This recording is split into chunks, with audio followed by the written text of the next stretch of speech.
Абай Құнанбаев, сабырсыз, арсыз еріншек.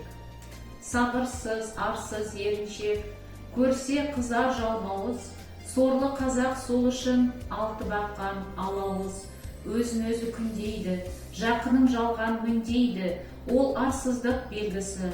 Ятсынбай, ойланбай, қой дегенде тіл алмай, іс қылмай ма ол кісі? Бірақ секіріп шығам деп, бірақ қарғып түсем деп, мертігеді, жатады, ұрлықпен мал табам деп, егесе ауыл шабам деп, сөйтіп Құдай атады. Бұл мен десе біреуге жоқ нәрсені шатады. Құтылам деп ісінен, бәрін көріп кісіден, шығынға әбден батады.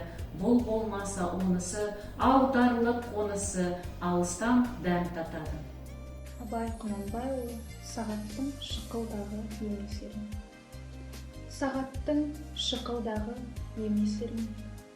Хамиса өмір өтпек, ол білдірме. Бір минут бір кісінің өміріне ұқсас. Өлді, өтті, тағдыр жоқ қайта келмей. Сағаттың өзі ұры шықылдаған. Өмірді білдірмеген, күнге ұрлаған.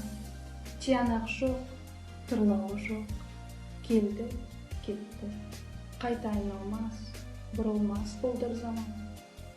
Өткен өмір белгісі осы сыбдыр.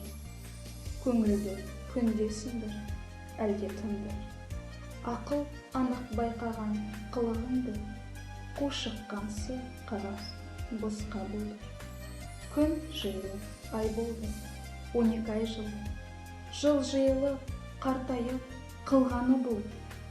Сүйенген, сенген дәурен жалған болсын.